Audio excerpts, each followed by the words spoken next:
We are the Network Blender.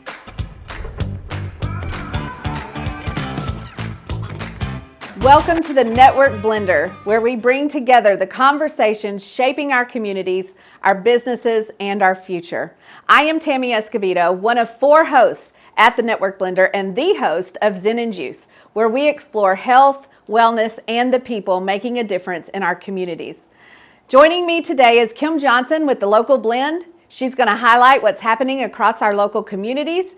And then Scott Dodson, our very own Scott Dodson with the Spin Cycle, where we will take a closer look at the issues shaping politics and public policy. Today, we're honored to welcome Jace Yarbrough, the Republican candidate for Texas Congressional District 32. This race is one of the most closely watched in North Texas, and today we're moving beyond the campaign ads and headlines to get to know the person behind the candidacy. We'll talk about the man behind the campaign, what inspired him to seek public office, and the experiences that have shaped his vision for serving the people of District 32. We'll dive into his platform and priorities, discuss his views on immigration and border security, examine his legal career, campaign funding, political alignment, and some of the statements that have generated public discussion.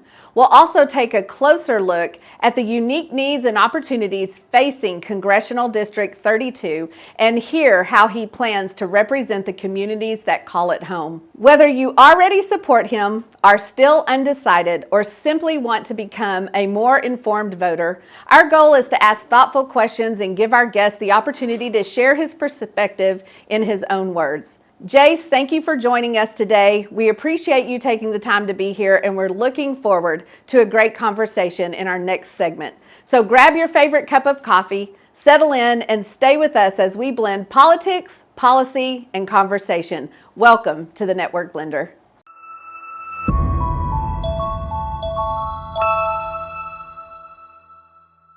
I'm Kim Johnson, and welcome to the Local Blend. I am so glad you're joining me today. We've got a little bit of everything, some real estate insight, a few fun Texas getaways before summer comes to an end, and a wonderful community event you'll definitely want to know about. In the Real Estate Blend, one of the biggest questions I'm hearing lately is, should I wait for interest rates to come down before buying a home? It's a great question, and honestly, I understand why people are asking. Interest rates absolutely affect your monthly payment, but they're only one piece of the home buying puzzle. What I always tell my clients is don't get so focused on the interest rate that you miss the opportunities happening in the market. Right now, buyers across North Texas have something they haven't had in quite a while: more choices. There are more homes on the market, and buyers have little more breathing room. And in many cases, sellers are willing to negotiate. And that could mean helping with closing costs, making repairs, or even contributing towards a rate buy down. Those opportunities can save buyers thousands. Now, here's the other side of that. If interest rates begin to come down, many of the buyers who have been waiting on the sidelines are likely to jump back into the market. And this usually means competition, fewer seller concessions, and multiple offers all over again. And the truth is, none of us have a crystal ball. We don't know exactly what interest rates or home prices are going to do. So instead of trying to perfectly time the market, focus on what you can control. Meet with a lender, get pre-approved, know your budget, and understand what a monthly payment is comfortable for your family. When the right home comes along, you'll be ready to make a confident decision instead of scrambling at the last minute to get everything in place. And here's something I remind people all the time. You may be able to refinance your interest rate someday, but you can't always refinance the price that you paid for the home. Preparation is always better than waiting for the perfect market, because honestly, there really isn't one. So in the Local Adventure Blend, that's my favorite. Before summer slips away, I want to share a few fun road trip ideas that are definitely worth adding to your Texas bucket list. First up is Broken Bow, Oklahoma. just a few hours from North Texas, and is one of my favorite places to recharge. Rent a cabin, enjoy the lake, hike, visit wineries, or simply relax and unplug for the weekend. If you're looking for something truly unique, check out Sierra Dome Retreat in Terlingua, just outside Big Bend National Park. Imagine staying in a beautiful geostic dome surrounded by stunning desert views and some of the darkest skies in Texas. It's the perfect place to disconnect, stargaze, and experience a completely different side of our beautiful state. Another hidden gem is Blue Hills Ranch in McGregor. Yes, you really can have breakfast with giraffes. It is such a fun experience. And they also have other amazing exotic animals, and it's perfect for families, couples, or even a girl's getaway. And if you're looking to beat the Texas heat, visit Cascade Caverns near Bourne. The caves stay around 68 degrees year-round, making them a cool escape during those hot summer days. There are so many incredible places to explore right here in Texas, just beyond. So grab your family or a few friends and make a few more memories before the summer comes to a close. And in the community blend, I also want to shine a spotlight on a wonderful event happening right here in Greenville, Texas. Hot Havana Nights benefiting women in need is coming up soon. It's always one of my favorite events of the year. I'm also an ambassador for Women in Need, and you'll enjoy delicious food, live music, dancing, exciting auction items, and a wonderful evening with friends, while supporting an organization that is making a real difference in the lives of women and men and families in our community. It's a great excuse to dress up, have some fun, and give back to an incredible cause. Until next time, if you know someone with a great story to tell, a local business to spotlight, or an upcoming event you'd like us to share on our feature, The Local Blend, we would love to hear from you. Please reach out, and don't forget to like, share, and watch our show. Again, I'm Kim Johnson, and this has been The Local Blend. Thanks for joining me, and I'll see you next time.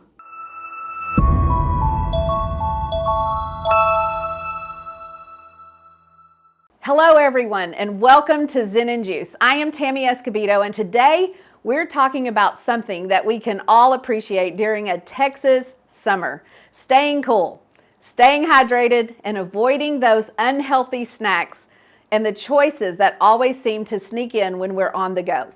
When the temperatures are pushing triple digits, our bodies need more than just water. We also need foods that help replenish fluids, provide energy, and keep us feeling satisfied without weighing us down. So here are just a few of my favorite healthy summer snacks that are simple, refreshing, and easy to pack. I'm a packer. You pack your things, make sure you do. So first up, watermelon. Watermelon is more than 90% water, making it one of the best foods to help you stay hydrated. Slice it into cubes before you leave the house, and you'll have a refreshing snack that's naturally sweet and packed with vitamins. Another favorite that I love is cucumber slices with a little hummus or Greek yogurt ranch dip. Cucumbers are incredibly hydrating, and pairing them with a little protein helps keep you full much longer than eating vegetables alone. Greek yogurt parfaits are another winner.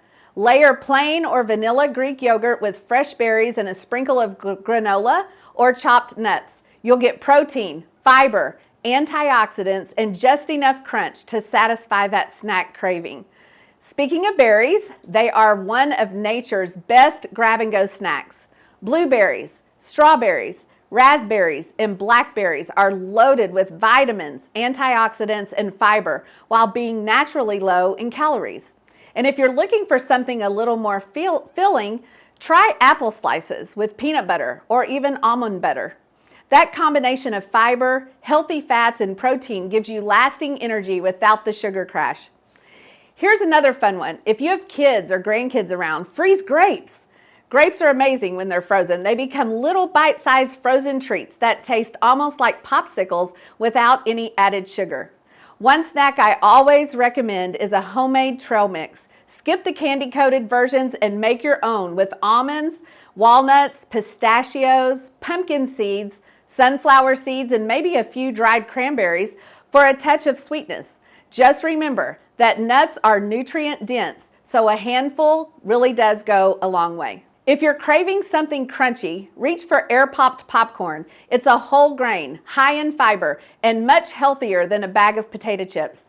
Add a little sea salt or your favorite seasoning for extra flavor. And here's one of my favorite hydration tips.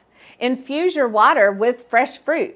Add lemon, lime, strawberries, cucumber, mint, or even orange slices to your water bottle. Sometimes we're not actually hungry, we're just dehydrated.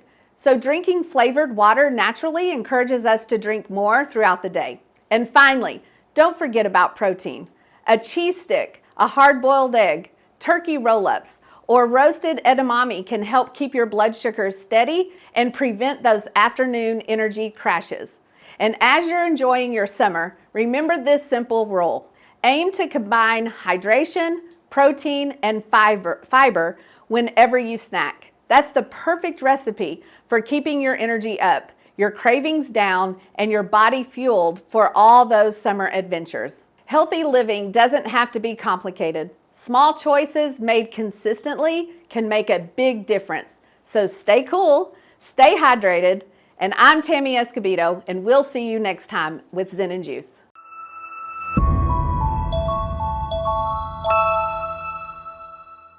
So pleased and honored today to have with us Congressional Representative Jace Yarbrough, Yes.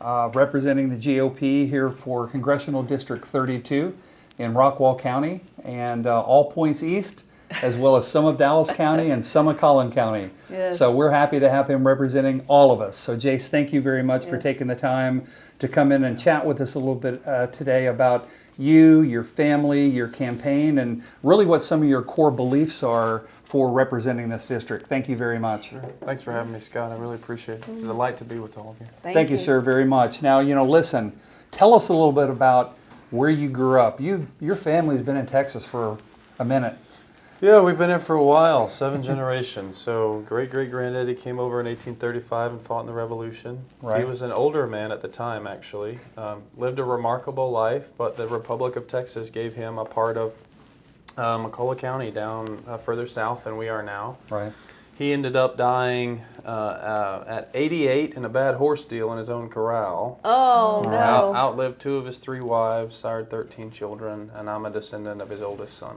13 children. Yes, ma'am. 13. You have a lot of cousins. Oh, well, you go back far enough, and the family tree's pretty big. That's right. That's awesome. That's absolutely fantastic. Yeah. Tell us a little bit about kind of your upbringing and what were some of the biggest takeaways that you had from sort of the way that you grew up with the deep, rich family history that y'all have from the state of Texas. Yeah, well, somewhere along the way, we lost that county because my granddad was a cop on Abilene Police Department. So I was raised out in the western part of the state in a little bitty town, 700 people. My dad had a number of blue-collar jobs. He was a trucker. It was his last job. Nice. Before retiring. And my mom stayed home with us. So it was a good upbringing. My other granddad was a Southern Baptist pastor, so the faith was central to who I was. A lot of emphasis on learning the scriptures, internalizing them, taking the Bible seriously, recognizing that it was an authority, and the more you give to it, the more it'll give back to you, right. and the God who inspired it. So that was a huge part of who I was, even as a young man. And I've never really had a period of my life where I strayed from the faith. I'm grateful for that. Some of the takeaways, the folks out in West Texas and across our state, I would say, they're good people for a couple of fundamental reasons. One is the faith is something that we cherish generally as Texans.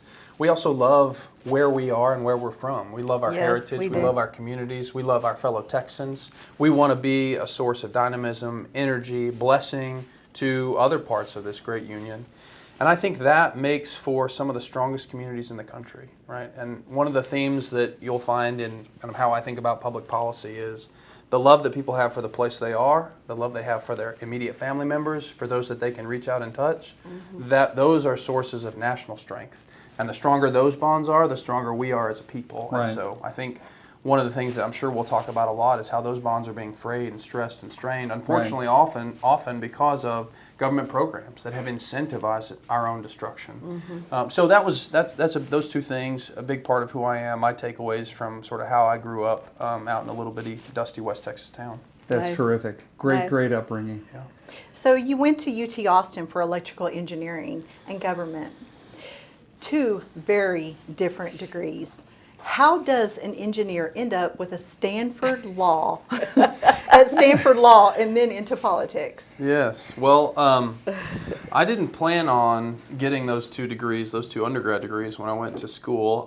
I told my folks that I wanted to go to college, and my dad said, well, if you're going to do that, you better be able to get a job making more than, I think it was like 35 grand a year at the time. Right. He said, because I can get you that driving a truck. And I said, okay. So I went up to our public school, and on a dial-up computer at our library, I downloaded a list of degrees from the University of Texas and average pay upon graduation. Took it home, and right at the top was petroleum engineering, and my mom said, nope, you're not living in Houston, which is what we thought that meant. And so then the second one was electrical engineering, and we were all like, well, what's that? And I said, I don't know, I guess that's what I'm doing. So that's what I did, and ended up, I had met my wife in high school and knew pretty early that I wanted to marry her. So I was very driven to get in, get out, kind of get on with life, and was in my third year. We'd gotten married the prior summer.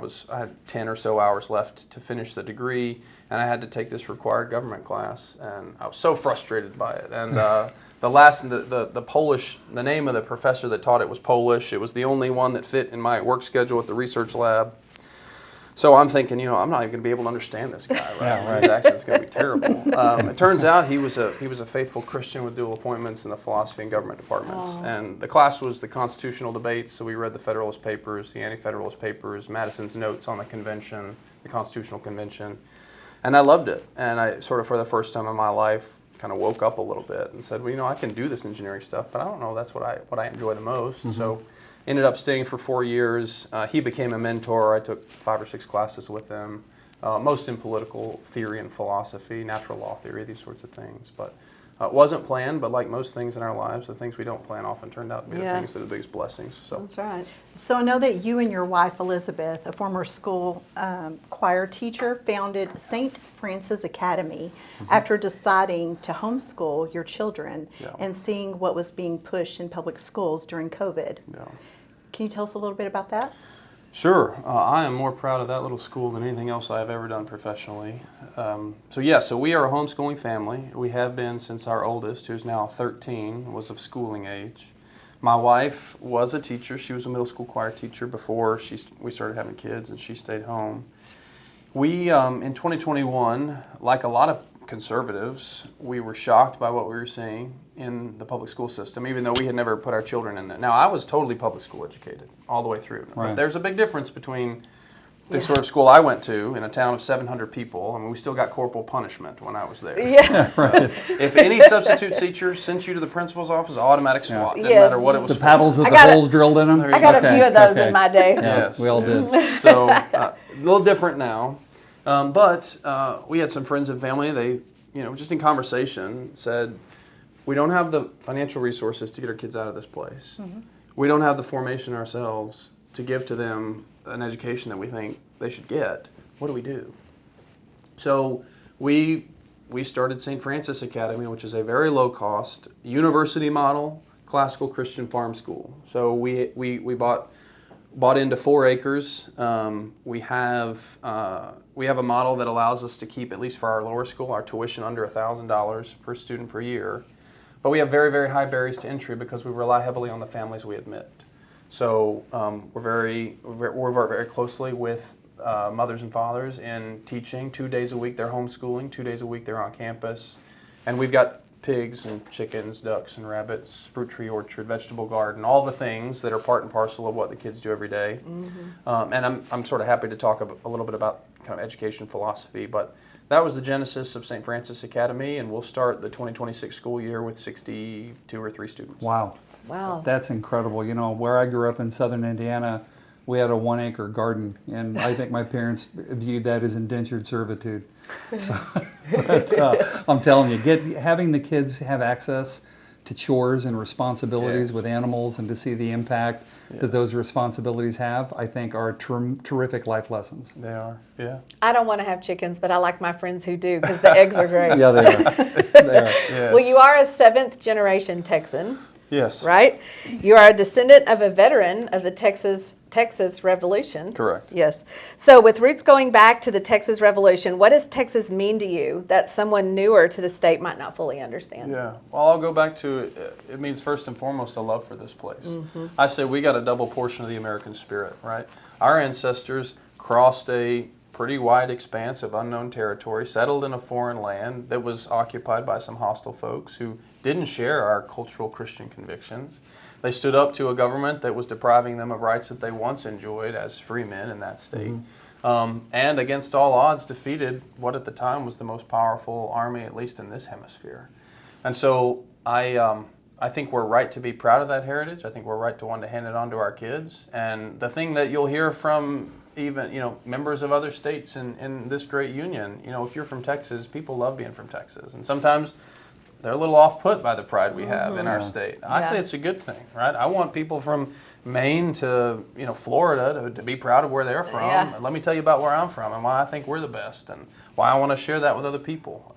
And so that I think is a great thing about being from Texas. That's great. Also a great thing about being from America. But it is, Yes. one only has to look as far as kind of what's been happening with the World Cup Yes. for all the visitors that are coming Yes. here and their obligatory trips to Buc-ee's and all of these quintessential Texas type items, not only the landmarks, but just our way of life and our food and everything else. Whataburger. And Whataburger. And they just absolutely love being here. So that's And really to say they terrific. love being here in July, now that's saying Yeah, it is. It is. This is effectively Africa season here. So it is the truth.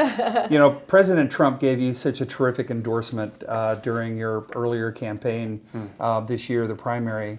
And one of the things that he said that you would unequivocally do is to preserve the American way of life. And I think coming from that president who feels so strongly about this country is just not only a great ringing endorsement, but it's a testament to how he feels about your ability to uphold all of those principles as you make your way into Congress as well. Besides supporting the president, what do you want maybe after year one, maybe to be one of your top deliverables in terms of your objectives? Yeah. Well, that was a night that I won't forget. I don't think in my lifetime. Yeah. And we took a minute as a family just to sort of reflect on what an honor that is for the President of the United States to call you out and say some of the things that he said about us. And so now the task is to live up to it, right? And I do think that the things that the president has run on since he came down the golden escalator in 2015. They are the issues that are the most pressing facing us as a nation and in 32, right? And the first, I think, at the top is national identity. Yeah. Who are we as a people? What does it mean to be a country, an American? Are we just a group that happens to exist in the same territory? Or is there more to it than that? Obviously, that implicates, H-1B visa reform, immigration policies. What should the orientation of our immigration policy be? And then, he's emphasized a lot about national industry and America First economics and making sure that we can't be taken advantage of by foreign actors who have our worst interest at heart, basically. Right. So affordability is a big part of that, and then our presence abroad, where we're going to focus our energies. And so, in terms of what I'm gonna spend my time on, I think so much comes back to issues related to national identity and immigration. I mean, everything from the cost of living to out of control federal spending to whether or not our local malls are chaotic or places we can go to engage in substantive, meaningful interaction with our neighbors and meaningful commerce. The more I think about it and the more studies come out, the more we find that really this immigration issue is the issue of our day. I mean, the Federal Reserve just figured out that Joe Biden and his mass immigration policies resulted in a 30% spike in home prices around the country. 30% spike in home because he decided that it was more important to quote unquote welcome the stranger than it was to defend the people he was elected to represent. And that has to stop, and it has to stop now. And one of the reasons I'm grateful to be a Republican is we are the party that stands for order and the American way of life. Right. We're for family, our Christian faith and heritage.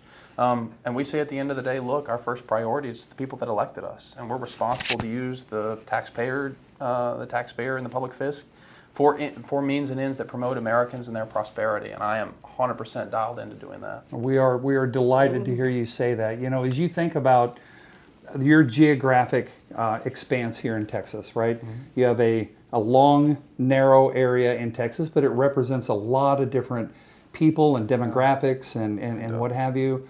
What do you think are some of the big priorities out of your district? Mm-hmm. Yes. Just in terms of representing your voters' wishes in Washington. Yeah. Well, you're right. It's a diverse geography, and the ways of life within the district are also have a certain span, right? So you've got the dynamic growth and kind of economic engine and powerhouse that has become, Dallas-Fort Worth, right? I mean, the northern part of Dallas County is ours, and we've surpassed, I think, New York City in terms of the number of top companies and corporations that are relocating here, both just by sheer number and revenue. And then we stretch out east to folks who live sort of the way that I've chosen to live, which is in a more rural setting. I live on a dead-end country road on 4 acres, right? That's intentional. I'm grateful that the biggest problem I have with my 5-year-old is keeping shoes on him, right? Sunday morning I go to his closet, I open the door to get him dressed for church, and he has no shoes because he's kicked them off somewhere. Right. Somewhere on those 4 acres. Who knows? Who knows? Where they are, That's right? outstanding. So frustrating, but yes, right. It is true that there's a wide sort of swath there, but all of it ultimately comes back to you want people that are engaged in productive activities, building families, building schools, building businesses, building churches, and they need to have the confidence that the environment in which they're creating those institutions, they're investing in their family or their children, their grandchildren, is one that is stable, one that's going to continue on, one that's going to be similar to the one that they are familiar with and know how to navigate. Right. When that assurance starts to break down, as it is right now because of the massive influx and scale of the immigration that has been perpetrated on the American people, that's when you start to encounter real problems. So I think a fundamental recognition that these issues are going to affect us, whether we're a business owner in North Dallas or a farmer out in East Texas. Right. And so I'm here to represent all of them. Things that are specific to 32, right? Obviously we have a high percentage of veterans that are using their VA benefits. I'm going to be particularly attuned to that segment. And then we go from urban. Rockwall is developing so fast, right? So infrastructure and development is going to be a big concern for us, in particular in 32. I want to make sure that I'm attentive and responsive. And then some ag issues out east, particularly when it comes to things like water and other property rights. But at the end of the day, we are all Americans. We love our home. We love our place, and we want stability. We want predictability and order in our daily lives, so that we can engage in the sorts of things that make life, richer and fuller. Exactly. Jace, one of the things that you said during your primary campaign was that you wanted to take a buzzsaw to some federal agencies and divisions of the government. In the spirit of DOGE and it being a target-rich environment, where do you begin? Yeah. And what's the timeline? Right. yeah. I, like many Americans, have been flabbergasted by the scale of the fraud that has been perpetrated on us, right? I mean, eliminating USAID just as a starting point. And then to learn about the sort of daycare fraud scheme of Somalians up in Minnesota, or I think just last week a story came out about a Filipino-born nurse in Las Vegas who was running $1 billion with a B Medicare scam on the American taxpayer. I mean, how many trillions of dollars has the American people been deprived of by foreigners alone? Who come here not because they have developed some rich love for our country or spent time here or want to be Americans or share our way of life or prefer our Christian faith or our approach to capitalism, but because they recognize I'll come here because I'm going to get while the getting's good. Yeah. And so scary. It is scary, and I am here to eliminate any and every program that incentivizes foreigners to come here and take from us and take from this place. Amen. That is doing that alone. I mean, who knows how many decades of work that is. Now, we also have a problem with DEI and competency in forced federal requirements and federal programs, hiring practices, right? And that too results, I think, in a defrauding of the American customer, the American consumer, the American business owner when we're insisting on something other than the quality of the individual. Right. And so these are the sorts of things I'm focused on. Obviously, there are others in Congress who are beginning that charge, and I'm going to be happy to work alongside them. That's fantastic. I mean, you have hit on so many of the key areas that the people that I interact with really want representation for. They are the core things and the core beliefs that we as the voters want and need to have represented in Washington. And it just makes our hearts so full to hear you say these things. Yes. So thank you, Jace, very much for that. Absolutely. Yeah. All right. Well, talk to me about okay, here I'm going to read the question. What does national reciprocity on concealed carry mean in practice for a state like Texas, and how would you address concerns from states with stricter gun laws? Well, for us, it means I don't have to like do a bunch of research before I decide to take a road trip, which is one of the most frustrating. And I don't have to worry about being in a foreign place, people I don't know, geographies I don't know, Right. and I'm sort of unarmed. I mean, I have a wife and 5 children, and one of the places I'm going to have to be is D.C. Yeah. Right? And thanks be to God that President Trump has done so much to turn that place around. Right. But he's not going to be in office forever, right? And I don't, this is a great country. I want to be able to go and explore and enjoy, as my family often does during the summers, lots of different places. Right. So for me, reciprocity means, look, I'm a law-abiding citizen, and I know how to exercise my Second Amendment rights and do so safely and protect my family. And ensure that we don't end up on some CNN clip where a foreigner or an immigrant decides that, for whatever reason, I deserve to be stabbed in the throat on a subway somewhere. Yeah.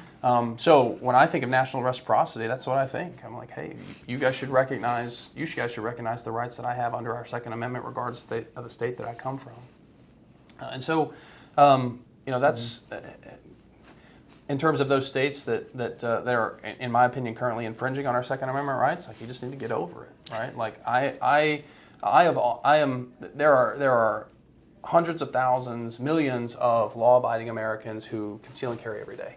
Yes. And the places where they do that are safer because of it. And the more I can do to push the recognition of that fact, well, then that's part of my job. I like it. Indeed.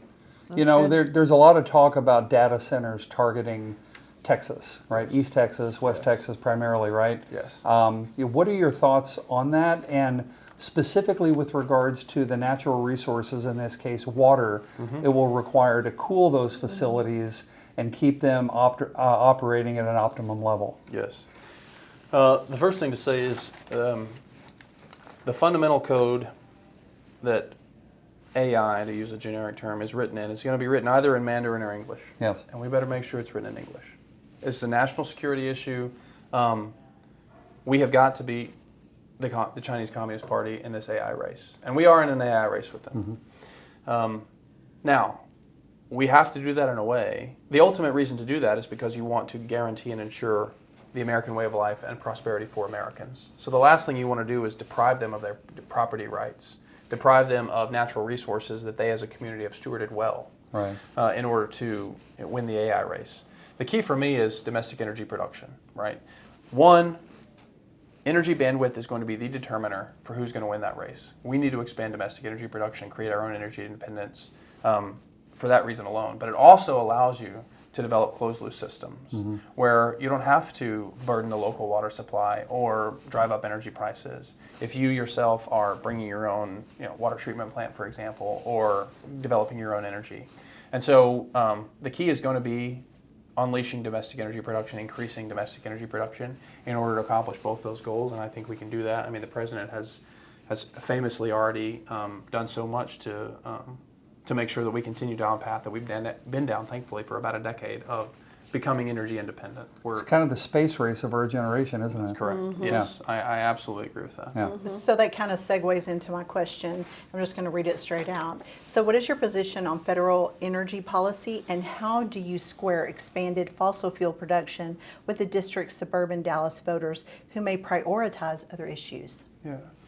Well, in terms of priorities, again, I think I'm happy to talk about issues that I think matter to North Dallas sites, and particularly immigration. I mean, y'all may know that Collin County is ground zero for the explosion in what I would consider to be fraudulent visa immigration, right? I mean, these people are coming from places in which they're fabricating credentials. Right, all the H-1B visas, yeah. Yes, right. So, I mean, this is a very red district. Trump would have won this district by 17 points, right? These people are not buying into the idea that climate change is somehow something we need to combat or being driven by economic development or domestic energy. I mean, one of the cleanest cleanest countries in the world for energy production and use is the United States of America. Yeah. I mean, not only is climate change a hoax, in my opinion, in terms of the narrative that gets pushed by the left and the quote unquote scientists, but the last thing you want to do is restrict the United States in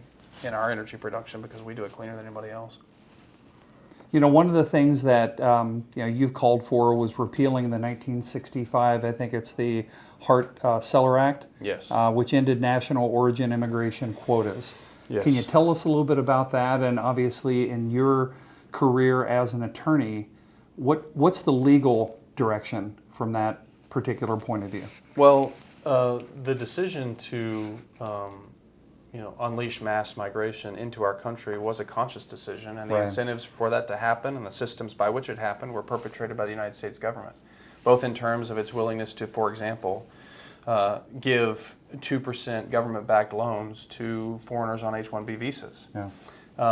And also in a refusal to enforce laws that were already on the books. I mean, the Biden administration not only refused to enforce, but affirmatively facilitated the entry into this country of tens of millions, 10 to 20 million illegal immigrants through its CBP-1 app, for example. Right. All of that runs contrary to what President Trump, what many others think an immigration policy, a national immigration policy should be about, which is fundamentally the prosperity of the American people, right? Every time you argue for entry into our country, you should have to demonstrate why it's good for us that you come here, right? Yeah. And in the economic space, right, we have been importing foreigners in order to take mid and low level jobs. Right. And that's depressed wages for American workers. It's decreased the quality of the goods and services that are being offered in those sectors. Now, folks will point to immigrants like Elon Musk, who's not a native-born American, and I say, look, if you're going to prove that you're going to come and you're going to make the American worker more productive, let's have a conversation. But that's not what we have done. Sure, give us your Tesla and SpaceX idea. Let's do more of those. Yeah. Right. But I would say at the end of the day, we as Americans, right, the scope of the resources available to us, that's a conscious decision that the United States government needs to make. And I'm in favor of saying, look, we should end that scope at the borders of the United States of America because we as a people will rise to the occasion. Right. Whatever you put in front of us, we can overcome. I mean, this is the most dynamic nation in the history of the world, right? Why? Because it's in our stock, it's in our heritage, right? Our ancestors, I mean, you can go back as far as you want, but let's just go back to the 17th century. They cross an ocean, they tame a wilderness, they create this incredible civilization, they go to the moon, they invent the phone, the internet. Every major technological advancement in the past 100 years came from us because we're a pioneering, spirited people, right? Give us a problem and we'll climb that mountain. That's exactly what we will do regardless of what the parameters are set for our country. Now, when our own government is working against us as a people, that's when things start to get out of whack, right? Yeah. How do you overcome the basically unlimited ability of the federal government to borrow money? Right. As a people, that's wrong. We shouldn't have to compete against a government that we're funding. And yet, that's what our workers have had to do. That's what our industries have had to do. And at the end of the day, can you blame a North Texas developer for responding to a government incentive that says, look, we'll give you basically an endless supply of foreigners, we'll back mortgages for them and give them 2% down FHA loans. And then the developer comes along and starts building houses for them. Is this the developer's fault? Right. Can you blame him? You blame the government that did it. That's because right. it prioritized something other than those to whom had entrusted it with authority. Right. And that is the huge issue. It's the government working not for the people that represent it, but for every other culture, for every other people, right? We think somehow that, we're not being nice if we don't sort of talk and speak well of foreign cultures over our own. And what does that get you? At the end of the day, it gets you the tallest statue in Texas is a Hindu monkey god. Right. Right. It is Yeah. to this day. Stood up in 2024. It's a Hindu monkey god. Why isn't the tallest statue in Texas a statue of Jesus Christ? Yeah. Right. Right? That's our heritage. That's who we are. Right. Why do why do these immigrants come and set up a statue like that? Is it because they want to assimilate? Is it because they want to be a part of who we are as a people? No, they come and say we're occupying. Right. That's right. And they're coming out and saying that. Muslims today in America are coming out and saying we're taking over. This is ours now. Loud It's and proud. That's right. Only a matter of time. And the only response to that has to be no. Your way of life is incompatible with ours, and you need to leave. Right. I love it. It really has to be an America first approach. Yes. Across the board. Yes. And the law of unintended consequences, one only has to look to Belgium, the UK, Germany, where 20, 30 years of unchecked immigration have created riots and wars in those countries. And you can't get the genie back in the bottle Yes. unless you go through mass deportations, which their governments are never going to do. Yes. Yeah. There's a low level of stress. I mean, sometimes it spikes, right? But just navigating a world in which most of the people around you are foreigners gets very, very tiresome, complicated, because you're navigating all these sort of unsaid rules that you didn't realize, right, were rules that you abided by because you shared a common heritage with the people that you lived with, right? So, I mean, for example, I don't know if y'all have seen, but the Indians have figured out at DFW Airport, if they say they need a wheelchair, they can skip the line and somebody will push them around wherever they need to go. Right, so now these videos are coming out with 40, 50 Indians in wheelchairs waiting to board a plane. Why? Because they want to get priority boarding, basically. Right. No self-respecting American is going to do that. Right? I mean, you pull stuff like that in high school, for example. You start exhibiting behavior. What happens? Your buddy shove you in a locker. Yeah, absolutely right. Like, go. Right. Yeah. Like, cut That's it true. out. Right. Like, Love your passion. come on, That's true. stand up on your own too. Figure it out, right? This is the American way. Yeah, get in it's the not. queue. It's not the Indian way. No. The Indian way is no. Any advantage I can get, any way I can scheme the system, I'm smarter for doing Yeah. it.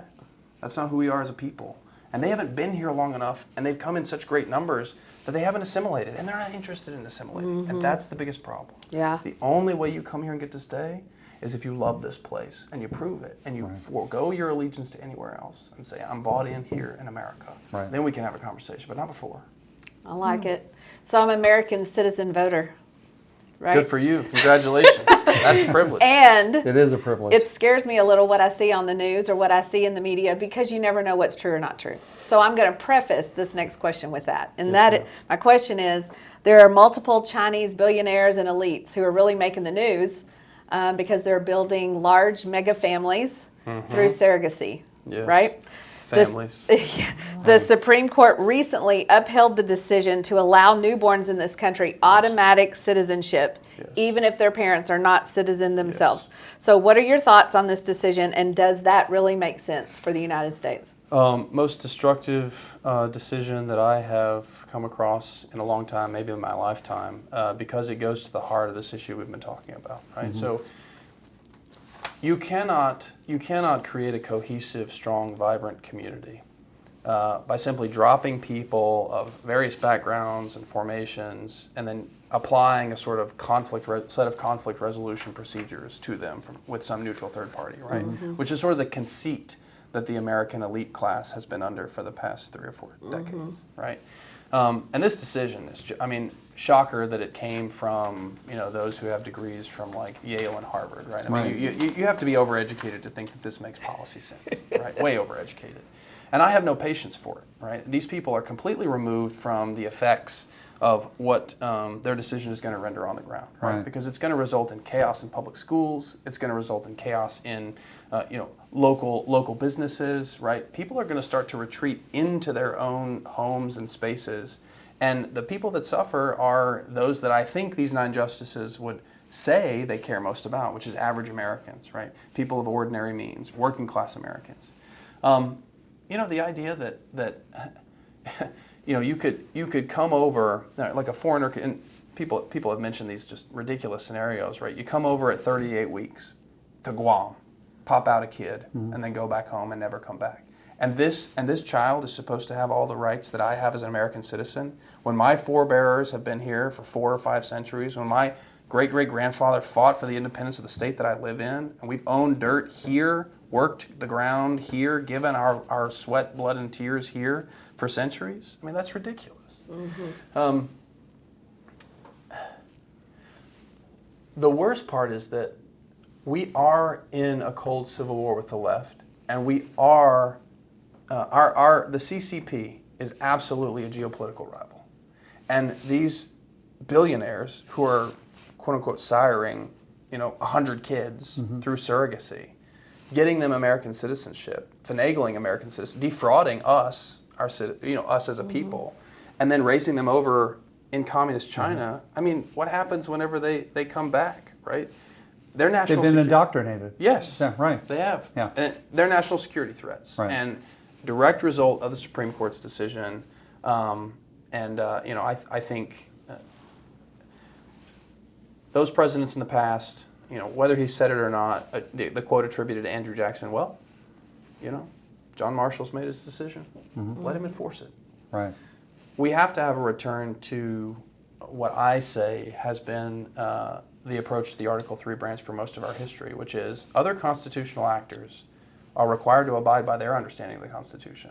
Now that means honoring court decisions, sure, but it doesn't mean treating the court like super legislators, Right. where they get to decree from on high and therefore everyone in all places at all times has to abide by whatever policy we've now laid down. Right? That's not how Thomas Jefferson, Abraham Lincoln, FDR understood the Article 3 branch. And because of the bizarre rulings from the Supreme Court, which who knows whether they'll continue or not, but this is a prime example of one in which I think the political actors up and down the spectrum should be doing everything they can to fight against this kind of birth tourism and birthright citizenship nonsense that the Supreme Court just foisted on the American people. Yeah. We Scary. completely agree with you, Jace. One of the other things that you've lobbied against is mandated vaccines. And I think when you were in the military, that was also asked of you, if I remember right, from one of your earlier speeches. The same thing kind of holds true with DEI policies that were at one point prevalent in the military, and under Secretary of War Hegseth is kind of on its way out, thank goodness. How will you represent those interests in Congress with your strong feeling in both of those spaces? Yes. So for those that don't know, I was an active reservist in September 2021. Got the written order to go get the vaccine, refused, was formally reprimanded. Applied for both a medical and a religious exemption. My doctor at the time, my primary care physician, said, look, you've had COVID, you have incredibly strong antibodies. You get this vaccine, it's not going to do you any good, but there's a small risk that you'll develop, and he had a list of 7 or 8 conditions. And this will make it hard for you to provide for your wife and kids. I wouldn't get the shot if I were you. We attached that letter to my application to the military. I get a call a couple months later from some major. We talked for 90 seconds. He'd never met me before, never examined me, none of that. He said, we're denying your medical request. During my interview with my chaplain for my religious exemption request, he said, quote, my superiors have instructed me to trick you into saying things that will make it easier for them to deny your application. And I think that's so contrary to the oath I took as a chaplain that I'm telling all my interviewees that. Wow. That was, those were pretty radicalized. That was a pretty radicalizing event, right? Yeah, It's you another bet. example of an institution that I pay for, Yeah. that I participate in, Yeah. right? And I basically told those flag officers, look, at the end of the day, if you tell me to take that hill, even though I've got a wife and 5 kids, I'll take it or die trying. Yeah. And you would then turn on me because of some political agenda that Secretary of Defense Lloyd Austin has. What a betrayal. And so, that kind of fire, and knowing how military bureaucracies, government bureaucracies like to sort of shade and pretend and hide things. Like, no, certain things need to be called out. People need to be held accountable. And I am absolutely here for that. That's incredible. We need our values and our rights protected. Yes. We need strong leaders to do that. We need strong leaders to combine and encourage other leaders to stand with them. I think because it's only through that power of unanimity that gives us the protections that we really need as citizens of this great country. Along the same vein, we also know that you worked on cases related to abortion providers and minors, et cetera. Is there a federal abortion policy that you would support? And if so, what does that look like? Yeah, so our firm got started when a bunch of United pilots came to us and said we'd like to sue United for trying to force us to get the vaccine. That's when my partner started our firm, and then I joined him about 18 months later. And then yes, we did. We sued the city and county of San Antonio. They were trying to use taxpayer dollars to transport young Texan women from San Antonio to Albuquerque for the sole purpose of getting them abortion. Okay. And I'm very proud of that work. I think that this biggest win in the pro-life movement, perhaps ever, right? Overturn of Roe v. Wade, Dobbs. Thanks be to God for President Trump and the justices that he appointed that did that for us. Now the questions return back to the states. And what depravity are we seeing from leftist states who, and I'll give you an example, there's no more extreme state on this issue than New Mexico. Okay? In New Mexico, you don't even need parental consent. Got to have parental consent at school to take an Advil, but you can go get an abortion and kill a kid. You don't need your parents to know that. And what's worse, there are abortionists that have relocated from Texas because of our strong pro-life laws, relocated to New Mexico, and are now sending Facebook advertisements into Texas with trade dress and ad sort of design targeting minors, saying things like, and we saw this in our litigation, Texas teen need an abortion, call this number, we'll pay for everything will be free, your parents never have to know. Scary. So it's all federally supported. It's permissible currently. Got it. But there are a lot of what I would consider to be great legal theories, and some lawsuits have even been brought because it's a crime in Texas now, right? And so, as somebody who is very pro-life, I am here to fight those who are profiting from the wanton taking of innocent human life. I will always stand to hold accountable those who are making money by killing innocent children. And you always have stood for that, and we're very proud of you for those things. Thank you very much, Scott. Yeah. All right, you volunteered as part of a 2024 legal effort focused on election integrity in Detroit. Yes, I did. What did that work? Did that fall into the be careful what you ask for category? What did that work involve, and did you find evidence of the fraud that you were investigating? Yeah, so I volunteered. The Republican Party asked for attorneys who are willing to help, and so I raised my hand, and they sent me to the inner city Detroit on Election Day, 2024. And I had a certain number of precincts assigned to me, 21 voting places. And my job was to go and make sure that election laws were being followed. And the biggest service that I provided really was showing up and saying basically, hey, I'm an attorney. I'm an election attorney. I know the code, and I'm a Republican. And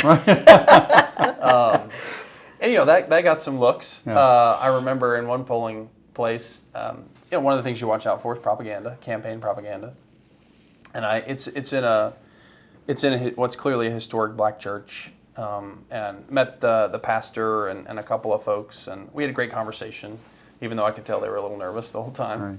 And I'm looking around, okay, like things look okay, and I look up at the clock, and the clock face is a picture of Barack leaning into Michelle's ear, Right. And I just thought, man, I'm not in Kansas anymore. You're not. And so I think the fact that I was there is the point. Right? I mean, when the left isn't free to do what it typically does, you see the result. And the president won Michigan, and I'm proud to have played a very small part in what he did to do that. Nice. And I think we on the right can just get better and stronger about those sorts of things, holding the left accountable. Yeah. Agreed. Who do you see yourself aligning with in terms of congressional leadership and similar approaches to government in Washington? Really appreciate the support we've received from the president, obviously, and I'm an unapologetic America First candidate. I think that what the president has done on any number of issues is the right leadership at the right time. Current leadership in the House also been very supportive, so I'm grateful to Speaker Johnson and Majority Leader Scalise, Whip Tom Emmer. All of us they've all endorsed and supported, been very encouraging for me. Chairman Jim Jordan of the Judiciary Committee also, he called me on election night. He's been very, very supportive, and appreciate all those gentlemen. The Texas delegation has a number of folks who also came around and helped early. Lance Gooden, Keith Self, Brandon Gill and I have developed a good rapport. Congresswoman Van Dyne, I mean, the North Texas delegation, Pat Fallon, right? All of them have been very supportive. We also have a big class of Texas freshmen coming in. That's been a privilege for me to have a seat at the table, just to listen and kind of be a part of that group as it comes together. I think we're going to be a force to be reckoned with, and I hope that we are part of the process that pulls the delegation to the right. I have been open about the fact that I am also going to be a member of the Freedom Caucus, and there are a number of members of the Freedom Caucus that have also, been really encouraging. I mean, I think that's where the politics of Texas 32 is. It's a very, very red seat, and I want to represent those very conservative convictions well. Nice. The Texas's 32nd was redrawn in 2025. Yes. Right? Redistricting, that was the new process. Shifting it from a Democrat-leaning Dallas seat to a heavily Republican one. Yes. So what is the most important aspect of winning this district in November? I was gratified to see the Republican Party finally go on offense and do to the Democrats what they've been doing to us for so long. I didn't know he would say that out loud on a podcast, but I know, like right, it. right. Okay. We're in a cold civil war with the left. Yeah. They do not hesitate. They play for keeps, and they will do anything and everything they can to tilt the playing field in their favor, even before the fighting starts. This redistricting effort is us responding to that. And to be one of the nominees in these 5 new seats, that puts fire in my belly. We're going to go win this seat. We're going to go win it and validate the party's efforts to say, nope, we're not going to let you do this to us anymore. And, at the end of the day, I'm not going to clutch my pearls because the party of LBJ or Bill Clinton or, Barack Obama tells me that, this is an untoward action that disrespects give me a break, right? This is a fight for our way of life. You and your party want to destroy it. You're openly calling for the destruction of Western civilization, of which our country is the torchbearer right now. And, I am not going to take that laying down, quite the opposite. We're going to stand up and fight, and we either win or you're going to do it over my dead body. Yeah. Jace, one of the statistics that you brought up a couple of weeks ago was the sheer number of this incoming class and the seats that are up for grabs. Can you tell our audience a little bit about that and the significance of going out to vote and what it could mean in terms of swinging our democracy either towards our way of life that we've talked about here today or the antithesis of that in another direction? Yeah. Well, obviously the party that controls either of the bicameral legislatures is going to have an immense amount of authority because you set the agenda for what gets talked about. Right. Yeah. And so winning a majority in either the Senate or the House is hugely important. I can't overstate it in some ways. As I said, the left has been gerrymandering their states to the hilt for decades now, and they have managed to maintain certain seats because of it. I think the last projection I saw for 2030, given all the movement from these blue states to red states and the redistricting efforts, I think there's going to be like an 8 or 9 seat swing. Right. When we've got a majority of 1 right now, and maybe a little larger once certain seats get backfilled from other things. But overcoming an 8 or 9 seat disadvantage, particularly when the forebears for your party are avowed communists and godless atheists, like that's going to be a difficult thing for the Democrats. And so, like I said from the beginning, I thought the redistricting approach was the right approach, and I think it ultimately is going to result in more conservative policy for our country, and I think that's ultimately good. Your mouth at God's ears. Yeah, let's end with one last question. How about that? Yes, ma'am. One last question. How do your policies differ from your opponents in the November election? That's a loaded question. Where do you want to start? What I say, right, is like to your point, right? When people ask you a question like that, you feel a little bit like a mosquito in a nudist colony. I don't quite know where to start. Right, actually. Fundamentally, the question is the American government ultimately in service to the American people, or is it ultimately a tool for their destruction? And if you think it's a tool for their destruction, then the Democrats are the party that you should go with, right? What they ultimately want to do is destroy the things that tie us to this place. So they want to destroy the nuclear family. They want to destroy our history. They want to tear down our monuments. They want to change names. They want to erase history, right? Detach us from these things so that we don't love them anymore. Why? So then they can come in and they can remake all of it in their own image.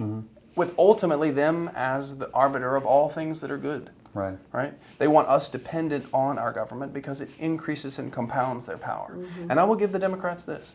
They are very good at compounding power. USAID is a great example, right? That was taxpayer dollars straight from the public fist into institutions that were completely and totally in the bag for the left. Why do you think these right-of-center politicians are able to win elections in South America, and Latin America now? It's because USAID is no longer involved, right? And so I cannot describe the magnitude of the differences, right? The leading contenders of the Democratic Party are radical Muslims who want to destroy Western civilization and communists who are pushing an ideology that has resulted in the death of tens of millions of people, hundreds of millions of people, within the last century alone. I stand with the Republican Party. I stand for connection and love, the things that we want to conserve, right? We love our families. We love our communities, our neighborhoods. We want people to be free to go and worship God and offer right worship to Him. We want people to be able to build things and be creative and use their God-given talents to do things that bless those around them, to meet their wants and needs, right? It's a vision in which average people get to lead the kind of dignified lives that average Americans have been able to enjoy for generations. I don't think I can do justice to the difference there, but I'm very proud to stand for the policies that I've expressed here. Well, we are so blessed and honored to have you with us here today. Yes.